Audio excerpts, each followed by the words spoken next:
the one and only DNVR. Two goes out to Zach Mace, RK at the bar. Three for Mr. B in that old trophy case. None supposed to wait for, well, bring on the chase. Out on the field at Mile High, Broncos win is our desire. Coupled with Breck, Brew and a friend, bleed orange and blue to the bitter end. Come and join us, DNVR. We are DNVR. What is up, everyone, and welcome into the DNVR Broncos schedule release show. RK here, of course, joined by my guys Zach Stevens and Andrew Mason, reacting to a schedule that we just saw for the first time, right, boys? Didn't know anything about this until 10 minutes ago. Yeah, the NFL did a fantastic job keeping this a secret until the very last moment. Quite the opposite. In fact, just about every game of the schedule ended up getting leaked this year, or I guess eventually every single game, but we had damn near half the thing by breakfast time this morning. So Ryan, I remember a couple of years ago when the NFL was very strict about this, and you broke a game, and you got a very stern phone call from someone saying, "Don't do any more of those." Apparently, that did not happen this year. Dude, that was that really put a dent in my schedule leaking career, and now I guess it's just open season for anyone who wants to leak the schedule. No threatening phone calls, but hey, I guess it doesn't matter now. We've got it now, and we've got a very beautiful graphic to show it off as well. Ryan, Mason and I this morning talked about kind of the first 4 games of the season that were leaked this morning. When you look at this schedule, what's your initial takeaway? Yeah, my initial takeaway at the whole thing is no Broncos Chiefs games until you're really in that full flex window. Now, I've learned a lot about flexing games today, really against my will. But the way it works is games actually can be flexed starting in week 5. But between weeks 5 and 10, only 2 total games can be flexed. So it's not really open season then. Once you get past week 11, that's when the flexing really opens up, and you have no Broncos Chief game until after the flex window. So that's my main takeaway, of course, because it means the NFL is in a position to flex the Broncos and Chiefs games if, of course, Aaron Rodgers is around, or, of course, if the Broncos pull it together some other way and are very good going up against the Chiefs late in the season. That was my big kind of takeaway.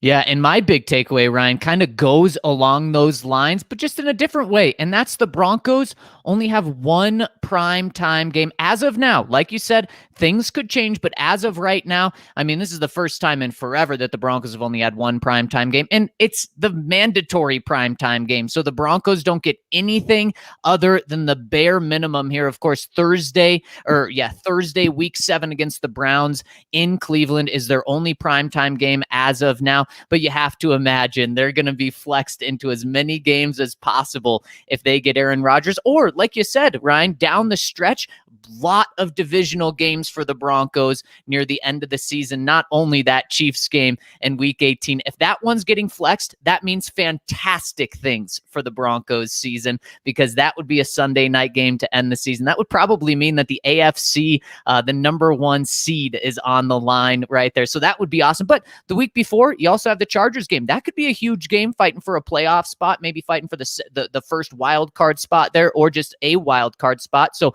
there are some places where the Broncos can get a primetime game, but for the first time in 29 years, the Broncos will not have a Monday night game as of now. Yeah, and they won't have a Monday night game, period, because flex scheduling on Monday Night Football doesn't come into play for another couple of years. So Monday night, that streak is out. That's done. Okay, are you sure about just because I tried to figure it again? I told Zach while you were off, I learned more about flex scheduling than I ever wanted to today. Yeah. But several different places said that was going to start in 2021. Several different places says it doesn't start till 2023 when it comes to flexing Monday night games. Yeah, because what it is from what I've gathered, it doesn't kick in until the new contract kicks in, because they got these broadcast contracts done, but they're done a year in advance. So this year we are still on the old broadcast contract. We get to 2022, for example. That's where we started getting into the new deals here. So based on what I know, that we're not going to see flex for Monday night this year. So that would be out. Sunday night is in play. But the interesting thing is there could be a point where the Broncos are so good. And obviously this is most likely, if you're talking about Aaron Rodgers, that they're so good that CBS or Fox protect those games and they don't make it to Sunday night, because each network can protect one game a week up until week 18. Now, week 18, all bets are off. And if the Broncos are doing well and the Chiefs are doing well, I think you can expect that game to be either be on Saturday in one of those two windows or in the Sunday night football window. But let's say, for example, the Broncos do trade for Aaron Rodgers. You think Fox is going to let Broncos at Cowboys go? They'll be like, no, we're protecting that. CBS is going to say, we're protecting Broncos Chiefs there to start December. Probably even protecting the Broncos Chargers games if the Chargers are doing well, and you're looking at those Aaron Rodgers, Justin Herbert matchups. So we may be in a situation, guys, where the Broncos could be doing great. They get Aaron Rodgers, and we still might not see them on Sunday Night Football just because CBS and Fox may say, no, we want a piece of that right now. Yeah, and this is essentially the NFL saying we're not willing to bet on the plus 135 odds that the Broncos end up with Aaron Rodgers. And on top of that, they're saying the Broncos have been so disinteresting and boring over the last couple of years that it's just not worth our bet. Because it's not like you just lose your bet like you would if you place it at DraftKings Sportsbook if you don't get Aaron Rodgers. No, you'd still get the Broncos and Drew Lock or Teddy Bridgewater. And the NFL and, those broadcasting partners are saying it's not really a bet we're willing to make. We'll take our chances trying to flex it late in the season. It's an indictment, it really is. You add in the fact that Pat Bowlen in some circles is considered the father of Sunday Night Football, and he that the Broncos don't get that Monday Night Football 29 consecutive years. Guys, this will be the first time in my life or Zach's life that the Broncos have played a season that they didn't have a Monday Night Football game. It's a tough pill to swallow. And the funny part is, flip a switch, you get Aaron Rodgers, no one gives a damn. But if you don't, it's going to be weird just, seeing the Broncos almost have no primetime games. One Thursday night game, it's absolutely like nothing we've ever seen. Yeah, and I don't blame the NFL for doing this. I mean, the Broncos are the only team in NFL history to have 5 straight seasons of missing the playoffs after they won the Super Bowl. So the Broncos got a lot of benefit of the doubt for a couple of years in the NFL, saying, nope, you have to earn those primetime games. So I don't blame them right now. Broncos have to earn that. And guys, my second biggest takeaway of this schedule is looking at the beginning of this schedule and thinking how crucial it is for so many reasons that they get off to a good start. I mean, the Broncos have their 3 easiest games potentially in the first 3 weeks, unless one of those rookie quarterbacks comes on the scene and absolutely lights it up, which could be the case. But if not, if they have kind of a typical rookie season for quarterbacks, guys, the Broncos, they really should be 3-0. If they want any hope at having a very good season, they have to have a winning record, because not only are those 3 easy games, but then you turn around after the first 3 games, guys, and you host the Ravens, who are very good. You go on the road to Pittsburgh. That's a tough place to play, especially against the Steelers. Then you play the Raiders at home. Raiders, who knows? Maybe they're a terrible team. Maybe they're a playoff team this year. So that one kind of a wild card. And then you're on the road for a short week going into Cleveland. A lot of people think Cleveland's going to be in the AFC Championship game. And then you may have a little easier, but still, Washington football team, you never know with Ryan Fitzpatrick. And that's kind of where I'll stop there with kind of a brutal stretch.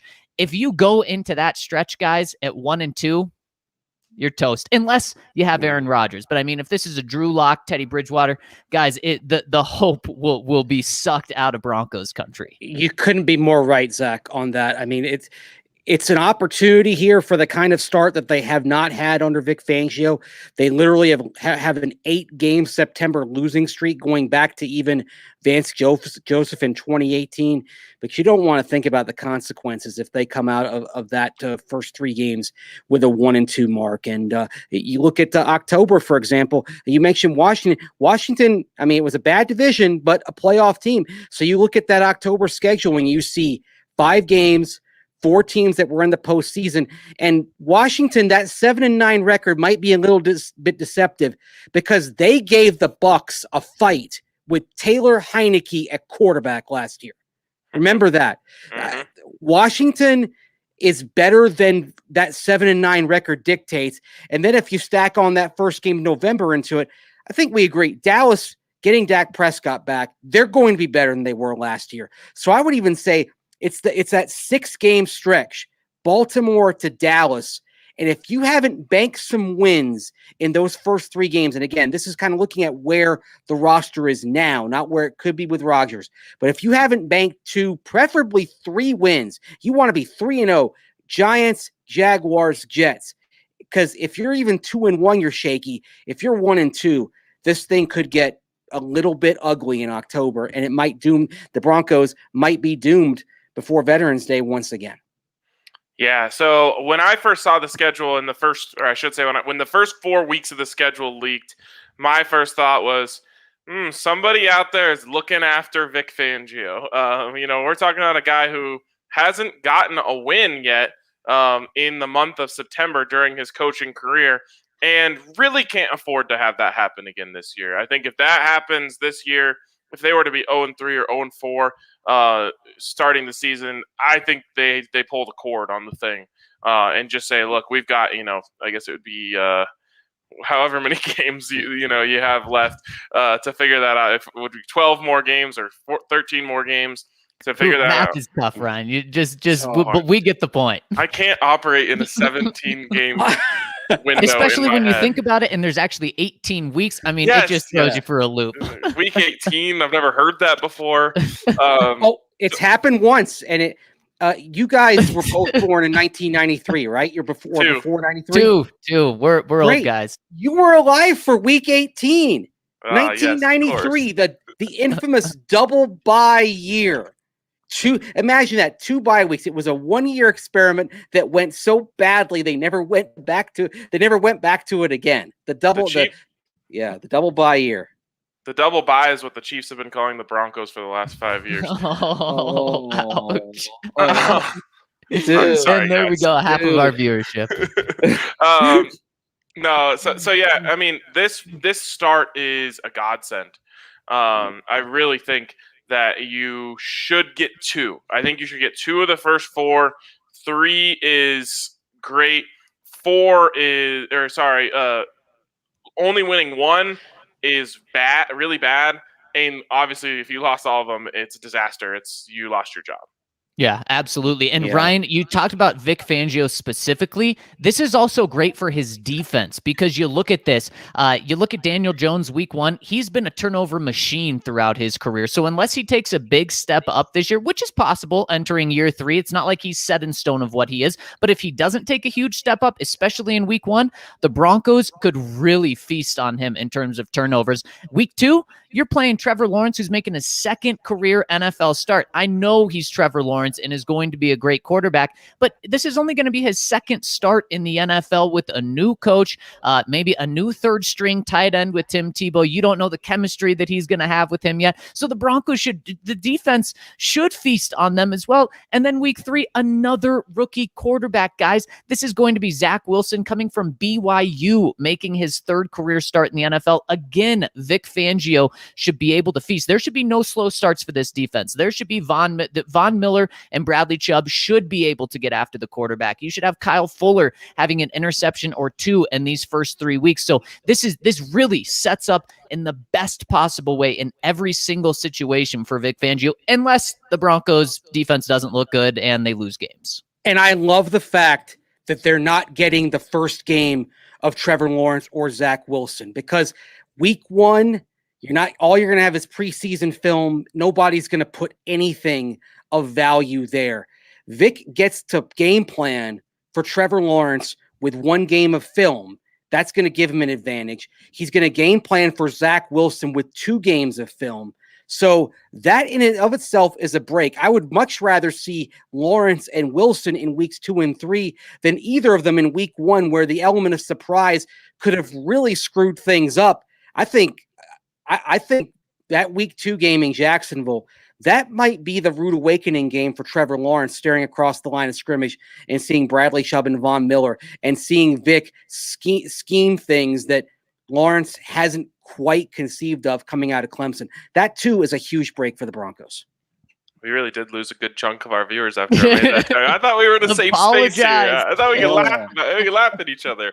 I'm sorry. It was just right there.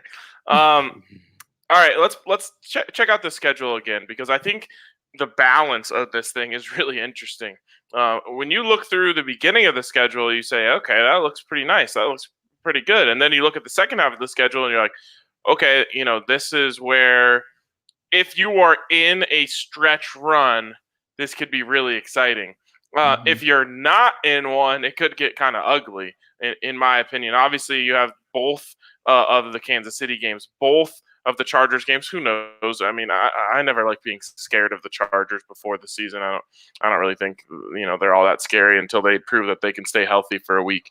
But you have a resurgent Cincinnati team in there. Obviously, the Eagles, not as scary, but really just the goal should be to be in it going into after the bye week. I think that's the way you kind of have to look at this season is, okay, if you are alive going into week 12 against the Chargers, you are saying we have a chance, because the 2 teams that we expect that you would be in the race for would be those 2 teams if it's a 3-team race.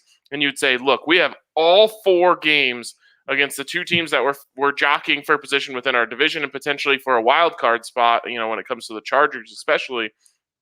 4 games against those 2 teams in the last few weeks of the season.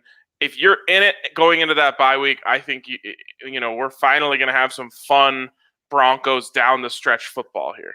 You just have to be close in that bye week. You can be a game under 500, maybe even 2 games or below 500. I mean, you can be a game below 500 and you'll be in it then, because 5 of the last 7 games of the season are division games. That's the NFL saying, here, Broncos, if you want to play on prime time, if you want to control your destiny, here you go. Here it is. So you just can't blow those first 10 weeks of the season. And the Broncos will have a shot here, guys. And I think the Chargers will be competing for a wild card. Broncos could be right there. Heck, I don't know about the Raiders at all, but you still get 1 game against them. And then your 2 non-wild card or your 2 non-division games are easy games in that stretch. So you have to win those if you want to make that push, especially if you're right around 500 entering that push. But I love this because the Broncos will be able to control their own destiny toward the end of the season. Yeah, Yep. They should be able to. And now, that being said, what is the threshold as far as a record that you would feel good about? And let's again assume that the roster is what it is right now. A threshold of record that you feel good about heading into the bye. Is it 5-5, or with all those tough division games, do the Broncos maybe need to be 6-4 when they hit the bye to feel good about their playoff chances? It really depends on how you look at it. If you're looking at it in the way of, hey, look, we're going to lose a few of these, we need to pad our wins early to be able to get in. Well, then I think, you say 6-4 is kind of a minimum for going into that stretch run. But, kind of like Zach just mentioned, hey, if you're 5-5 here, you're not feeling great, but you're at least saying, look, we have an opportunity here to make movements as we go in. So I would tend to err on the side of caution and say, look, we got to stack up wins here early in the season. So when we go down the stretch, we have a little bit of breathing room. But, I think either way you slice it, like I said, just be alive. Figure out a way to be in it going into the bye week, whether that's 5-5, 6-4, and you come out of that saying, look, we really have a chance here to accomplish our goals. Yeah, I think if you're 6, sorry, Mace, you can go ahead. Yeah, 6 is the magic number, because I look at Detroit and Cincinnati, those are games you should win, right? And then you figure if you can get 2 out of the other 5, 2 out of those 5 division games, 10-7, most with 7 playoff teams in the conference, 10-7, most years it will get you in the postseason. We're going to find over the next several years. Yeah, and if you're 6-4 entering that stretch, guys, you say, okay, you beat Detroit, you beat Cincinnati, you're 8-4 right there. Let's say just you lose both games to the Chiefs, you're 8-6 right there. Then you just have to win 2 of those games of the 3 remaining games between 2 against the Chargers, 1 against the Raiders. If you're a playoff team, Mace, you should be able to do that. And heck, you could even go 1-2 and still slide into the playoffs, going 9-8, just depending on how other teams are. But even if you don't, if you go 9-8, Mace, you're feeling good about this team. Unless you have Aaron Rodgers, then you're thinking a little bit disappointing. But I mean, you're feeling good because you just flipped a team that has lost 4 straight seasons. Now you flipped it to a winning record. You flipped it to 4.5 games better than you were last year. Yeah, I think it depends then how you get there.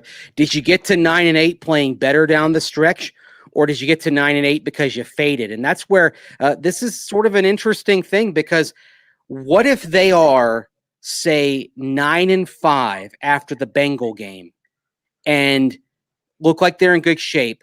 They go to Las Vegas and lose. They go to the Chargers and lose. And then KC at home, say KC is playing for a number 1 seed and you lose that. So that's where I think it gets into an interesting spot where it's not just what your record is, but how you get there. If you're 9-8 on a 3-game losing streak and things kind of are perceived to be falling apart at the end, that's the scenario where, even though you have a winning record, if we're talking about this team having Drew Lock or Teddy Bridgewater, I still think that the axe might be falling on some people on Black Monday. Good. I think if you have a winning record, it's definitely we're trudging along into next year. We feel confident about the way things went. We had a tough draw in the last 3 games of the season or whatever. We need to finish better, but I think Vic Fangio would definitely be safe. I mean, maybe Pat Shurmur. We'd have to see how the offense shook out and what that kind of looked like. But one thing that I really love here, and you guys will notice, we're not going to do schedule or record predictions today. We will have some more record prediction stuff on Friday during 3-Ring Circus, but it's difficult, as you guys are all hashing out in the comments right now. I mean, it's difficult to do this. We don't, we could do a Drew Lock or Teddy Bridgewater prediction, but with, Aaron Rodgers waiting in the wings, it makes it a little more complicated. So make sure you tune in on Friday, 3-Ring Circus. Our guest is going to be Romy Bean of CBS 4. We should have some fun with her. We'll go through the roster. We'll make our picks as it relates to which quarterback might be starting. Not going to do that today, though.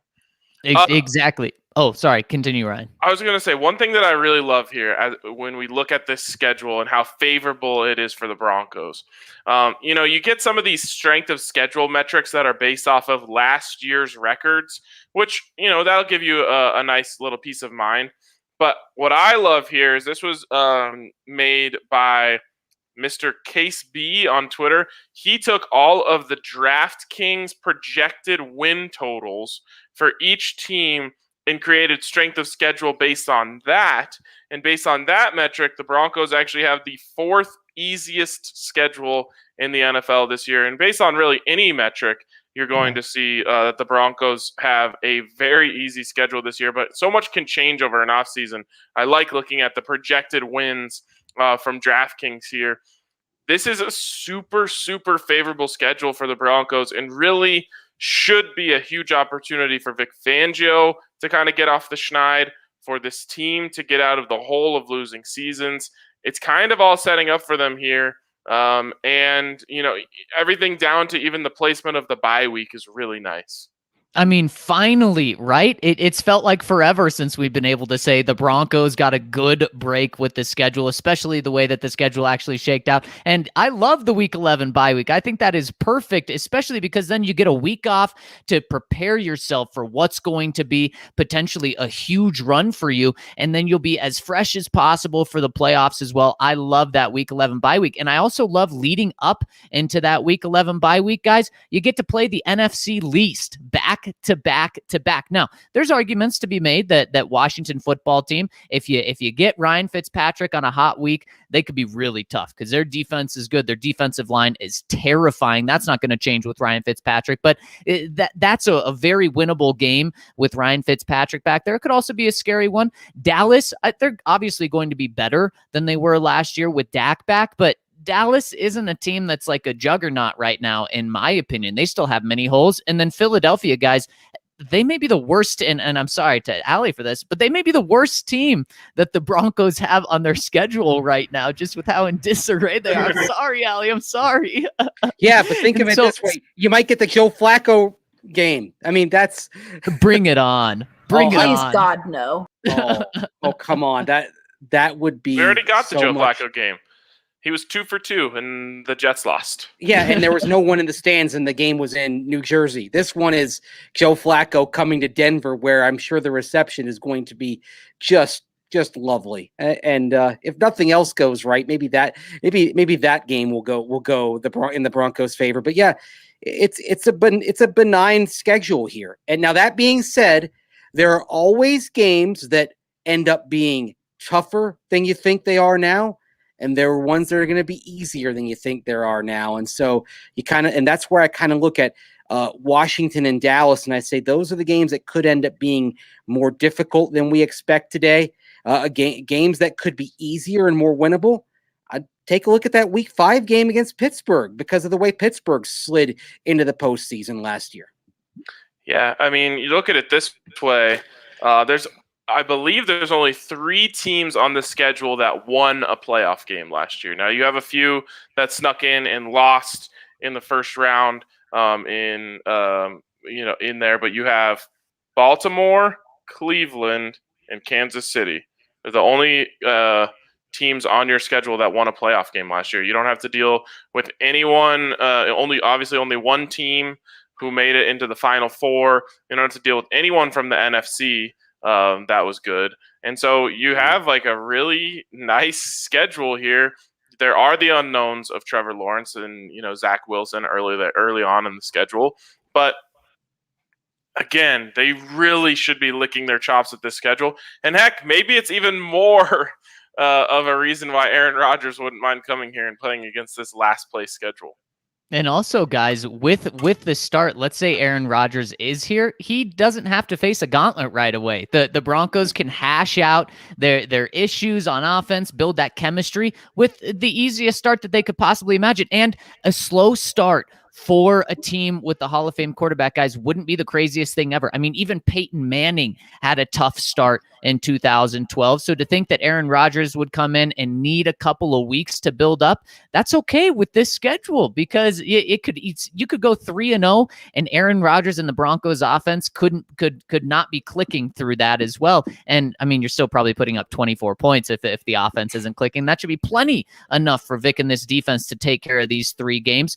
And then you start heating up at home Week 4 against Baltimore. I mean, then you're talking, holy cow, this is really, really good for the Broncos with Aaron Rodgers.